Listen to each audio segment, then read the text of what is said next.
इस वक्त हिंदुस्तान में मुसलमानों पर तीन बड़ी मुसीबतें हैं, तीन फितने हमारे साथ बहुत ज़्यादा उरूज पर है। फितने तो छोटे छोटे बहुत सारे हैं, मुसीबतें मुसलमानों पर छोटी छोटी बहुत सारी है, लेकिन बड़ी तीन मुसीबतें अगर आप उन सारी छोटी मुसीबतों को नज़रअंदाज करके देखें तो तीन फितने वो है जिसने मुसलमानों को अपने घेरे में ले रखा है और मुसलमान इन फितनों का शिकार हो रहे हैं।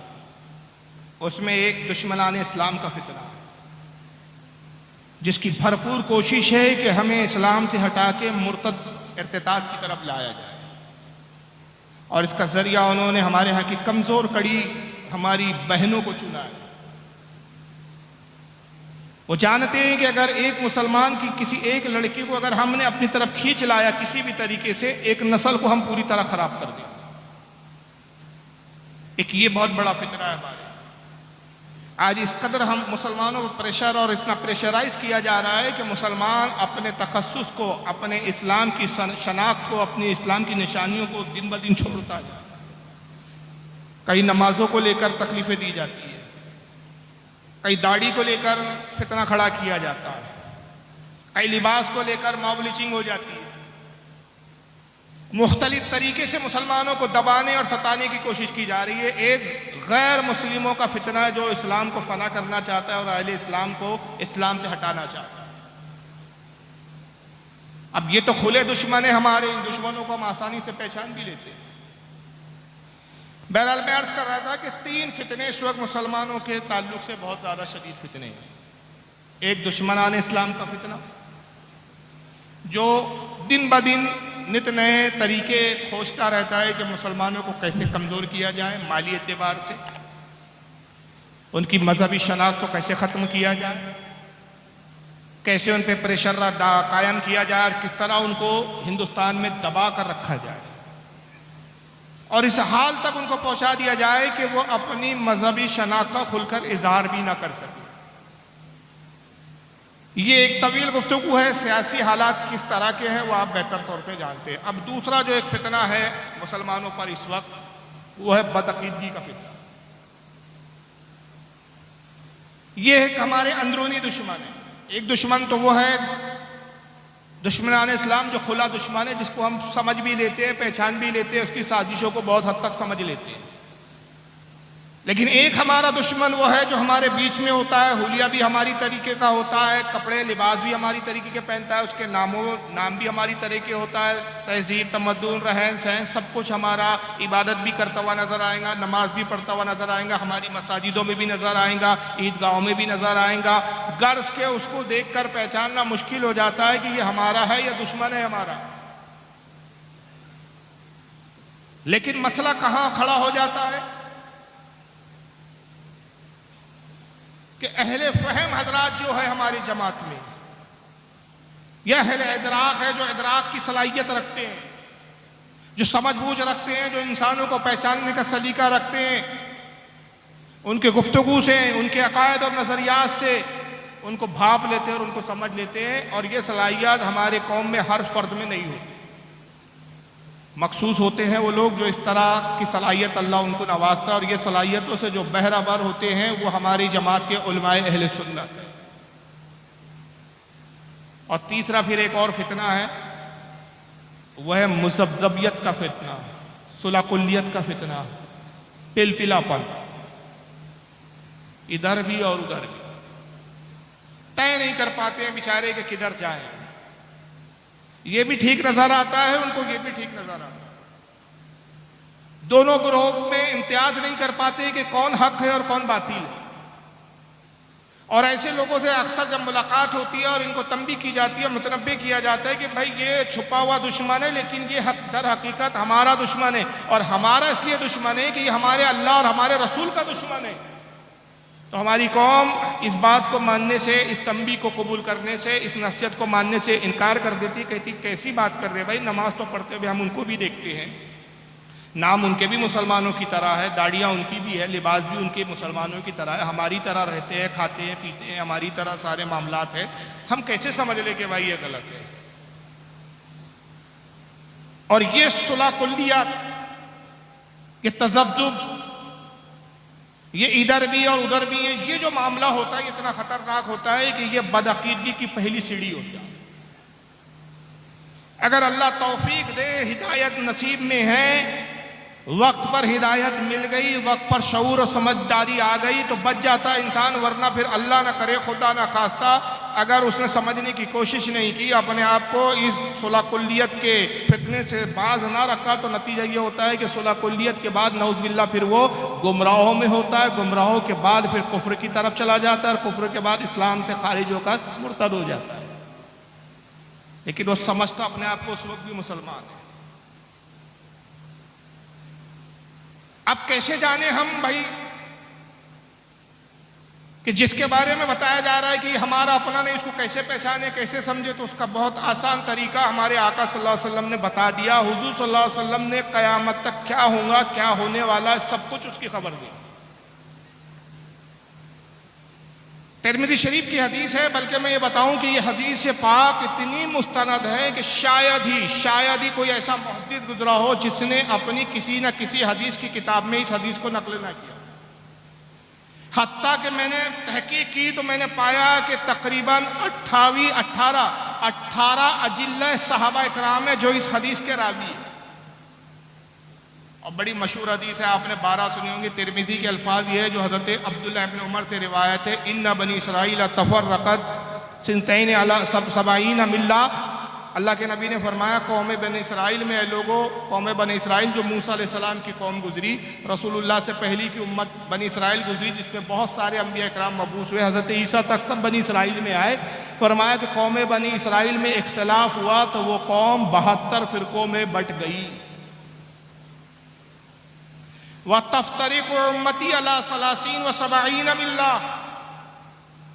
और लोगों को आगाह हो, मेरी उम्मत में भी इख्तलाफ होगा तो मेरी उम्मत 73 फ़िरक़ों में बट जाएंगी। वो 72 फ़िरक़ों में बटे, लेकिन मेरी उम्मत 73 फ़िरक़ों में बटेंगी।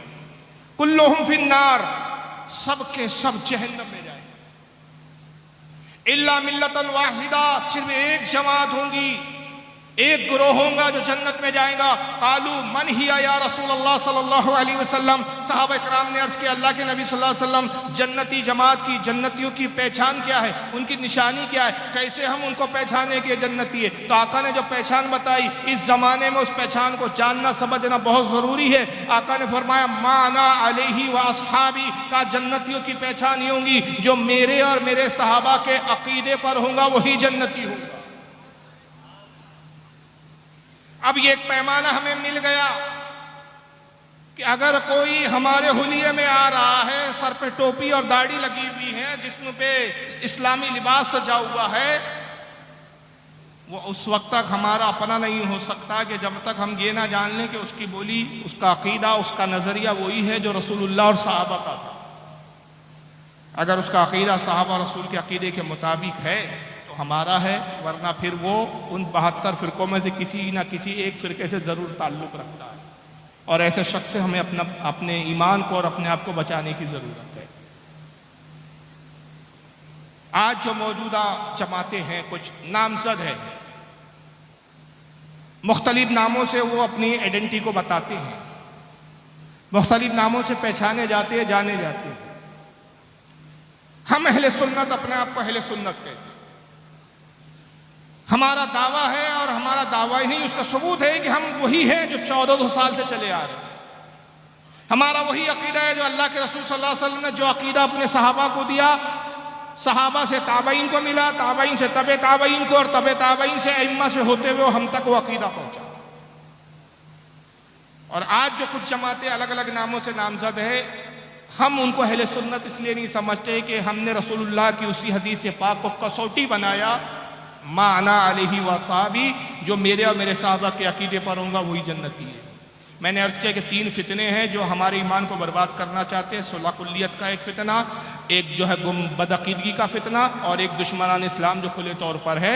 बदअकीदा की कोशिश होती है कि हमारे ईमान को कैसे बर्बाद करे, तो हमारे दरमियान, हमारे बीच रहकर कुछ ऐसे अकायद और नज़रियात को दाखिल कर दिया गया, या दाखिल करने की कोशिश की जाती है कि जो सहाबा रसूल का अकीदा हरगिज़ नहीं है। इस ताल्लुक़ से तारीख़ इस्लाम में जो पहला फ़िरका बना था वो शिया फ़िरका। हमारे उलमा की मेहनतों का समरा था कि इस फितने को, इस फ़िरके की नज़रियात और इसके बातिल अकायद का ऐसा किला कुमा किया, सदियों तक ये फितना दफन रहा, दबा रहा। लेकिन अफसोस की बात है कि अब कुछ सालों से ये फितना दोबारा हमें फिर नजर आया और अहले बैत की मोहब्बत की आड़ में ये फितना हमारे घर तक पहुंच चुका है। आला हज़रत की ज़बान में मैं अगर कहूँ कि शैतान के हरबों में से सबसे शदीद तर हरबा ये है कि शहद के बहाने जहर पिलाता है और दवा के बहाने जो है जहर देता है। शहद ये है कि अहले बैत की मोहब्बत दिखाई जाती है, लेकिन जब अंदर झांको तो नजरियात अकायद कुछ और नजर आते हैं। अगर शिया फिरके की हम बात करें तो इतने बातिल नजरियात है कि जो खुदा की कसम न हरगिज साहबा का अकीदा हो सकते न रसूल का अकीदा हो गए। मैं बहुत सारे अगर अकायद बताऊं तो रात छुट्टी पड़ जाएंगी, सिर्फ एक अकीदा बताऊंगा, प्रूफ में एक वीडियो दिखाऊंगा। फैसला आपको करना है कि जिनका ये अकीदा है तो क्या हम उनको सही कह सकते हैं?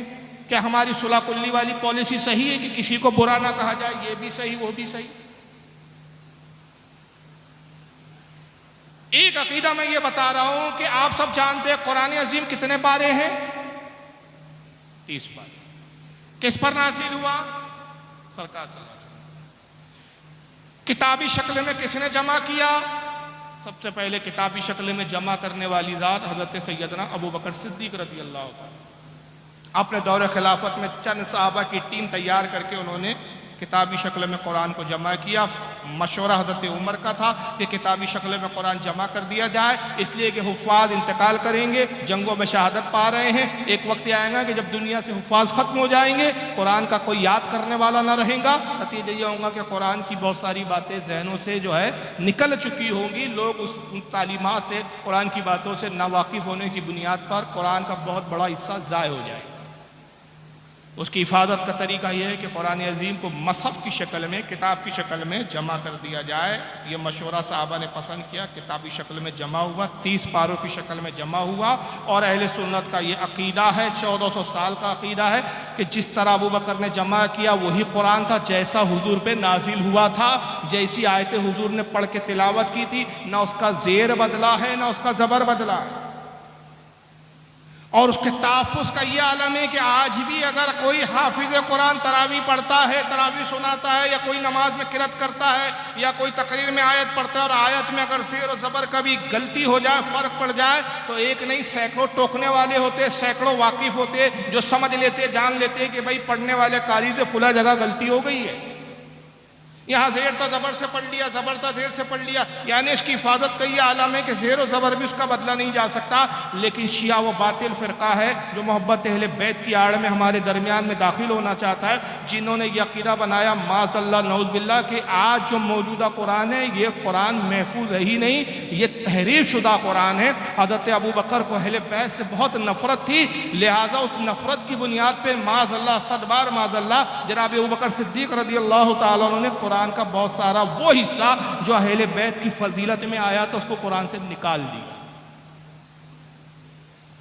और बाकायदा बाज़ाब्ता इसी किताबें इस फ़िरके में लिखी जो इस फ़िरके के, हमारे नज़दीक तो उनकी कोई हैसियत नहीं, मगर इस फ़िरके के मोतबर मुस्तनद मोतमद उलमा कहलाते हैं, जिनमें अगर मैं नाम लूँ तो कुलैनी है एक, उसूल काफ़ी उन्होंने किताब लिखी। माज़अल्लाह उन किताब की निस्बत इमाम जाफ़र की तरफ की गई कि सारी रिवायतें हमने इमाम जाफ़र हज़रत अबू अब्दुल्ला इमाम जाफ़र से नकल की, और सारी मन घड़त रिवायतें इमाम जाफ़र के खाते में डाल के कहा गया कि साहब कुरान में इतने हज़ार आयतें थी, इतनी आयतें अबू बकर ने निकाल दी, इतनी हज़ार मौजूद। कुरान का एक बड़ा हिस्सा निकाल दिया। मुल्ला बाकर मजलिसी इस फ़िरके का एक मौलवी है, उसने हयातुल क़ुलूब नाम की किताब लिखी, उसमें जिक्र करता है कि सूरह अहले बैत एक मुकम्मल सूरत थी, अबू बकर ने पूरी सूरत को निकाल दिया। कुरान की आयतों में तहरीफ की, जहाँ जहाँ अली का नाम था वहाँ अली हटा के मुख्तलिफ जुमले लाए गए। अहदीना सिरातल अली, आयत यूती अल्लाह, ए अल्लाह हमें अली के रास्ते पर चला। अबू बकर ने लफ्ज़ अली हटाया और आयत को यूँ कर दिया अहदीना सिरातल मुस्तकीम। मुस्तकीम नहीं था, वहाँ अली था। का फसलू अहल ज़िक्र इन कुंतुम ला तालमून, ये आयत अबू बकर ने बदली। आयत यूँ थी फसलू अलीइन ला तालमून, अली से पूछो अगर तुमको इल्म ना हो। अली हटा के अहल ज़िक्र कर दिया। व इन कुंतुम फी रैबिन मिम्मा नज़्ज़लना अला अब्दिना फअतू बिसूरतिम मिन मिस्ली। कहा यहां पर मिम मिस्ली नहीं था, बल्कि यहां था मिम मिस्ली नहीं था, बल्कि था मिस्ल अली, अली के मिस्ल है। जो कुछ हमने अपने पैगंबर मोहम्मद पे नाजिल किया और साथ में अली की जैसा भेजा, इसकी मिस्ल कोई और अली हो तो ले आओ। वहां अली हटा के साहब वहां पे कुरान कर दिया उन्होंने, जबकि वहां जिक्र अली का है। इस तरह बहुत सारी आयतें बाज़ाब्ता उसूल काफिर में लिखी है। ये किताब मेरे पास मौजूद है, 6 जिल्दों में छपी है। हयातुल कुलूब मेरे पास मौजूद है, जिसमें ये बातें लिखी गई है कि अबू बकर ने बदल दिया। फिर कहा गया कि जब अबू बकर बदल रहे थे तब सवाल होता है भाई अली क्या कर रहे थे उस वक्त? भाई अली शेर मर्दा, शाहे यज़दा, कुव्वते परवरदिगार, ला फता इल्ला अली, ला सैफा इल्ला जुल्फ़िकार, जिसकी शान ये हो कुरान बदला जा रहा हो, वो खामोश क्यों है? कहते हुआ ये कि हज़रत अली ने कुरान तरतीब दिया, ओरिजिनल कुरान लिखा और उसी तरह कुरान लिखा जैसे हुजूर पर नाजिल हुआ था। ओरिजिनल सही कुरान लेकर अबू बकर की खिदमत में पहुंचे और कहा अबू बकर 2 महीने में मुसलसल कुरान लिखता रहा, 2 महीने की जो है मेहनत और मशक्क़त के बाद मैं ये ओरिजिनल कुरान लाया हूँ जैसा रसूल पे नाजिल हुआ था, जैसा आका ने बताया था। तुमने कुरान में तहरीफ किया, तुमने कुरान की आयतों को बदल दिया। ये कुरान है ओरिजिनल, इसको रायज करो, इसके नुस्खों को बनाओ और इन नुस्खों को मुसलमानों में आम करो। तो हज़रत अबू बकर और उमर ने कहा हमारे लिए जो हमने कुरान लिखा यही काफ़ी है। तो अली को जलाल आया और उस कुरान को लेकर आपने हवा में हाथ लहराया और हाथ लहरा के कहा देख रहे हो ऐ लोगो, या अय्युन्नास से लोगो, इस कुरान को देख रहे हो, देख लो देख लो, अब क़यामत तक तुम इस कुरान को देख ना सकोगे। आखिरी बार इस ओरिजिनल असली कुरान का दीदार कर लो। फिर उसके बाद हज़रत अली आए, अपने बेटे हसन को कुरान दिया, कहा बेटा हसन ये कुरान अपने वसी के अलावा, अपने वारिस के अलावा किसी को ना देना, किसी को ना दिखाना। तो इमाम हसन ने इमाम हुसैन को कुरान दे दिया। इमाम हुसैन ने वही वसीयत की फिर अपने बाद वालों को, उन्होंने इमाम ज़ैनुल आबदीन को दे दिया, इमाम ज़ैनुल आबदीन ने इमाम बाकिर को दे दिया, इमाम बाकिर ने इमाम जाफर को दे दिया, उन्होंने हज़रत इमाम मूसा कासिम को दे दिया, उन्होंने हज़रत इमाम नकी अली को दे दिया, उन्होंने हज़रत इमाम अली सकी को दे दिया, उन्होंने हज़रत इमाम जवाद को दे दिया, उन्होंने हज़रत इमाम हसन अस्करी को दे दिया, उन्होंने इमाम मेहदी को दिया। इमाम मेहदी लेकर वो कुरान लेकर गायब हो गए। क़यामत के दिन ओरिजिनल कुरान लेकर आएंगे। तो आपके और हमारे घर में जो कुरान है वो कौन सा है? डुप्लीकेट। जिनका ये अकीदा हो, क्या हमारी सुलह कुल्लियत इतनी नीच हो गई है, इतनी गिर गई है कि हम इनको भी कहें कि ये भी सही है, किसी को बुरा ना कहो? जो हमारी कुरान, हमारी किताब, अल्लाह की किताबों को ही सही मानने के लिए तैयार नहीं। आप कहेंगे फारूक साहब हम कैसे यकीन कर ले, आपने नाम लिए किताबों के, इन किताबों के तो नाम भी नहीं सुने हमने। उसूल काफिया पहली बार सुन रहे हैं, हयातुल कुलूब हम पहली बार सुन रहे हैं, नासिकुत तवारीख की किताब हम पहली बार सुन रहे हैं, बहुत सारी किताबों के आप नाम और भी ले ले, हम तो सब पहली बार सुन रहे, कैसे यकीन करें? तो मेरे प्रोग्राम की खासियत यही होती है कि मैं किताबों के साथ साथ कुछ बोलते हुए चेहरे भी दिखा देता हूँ।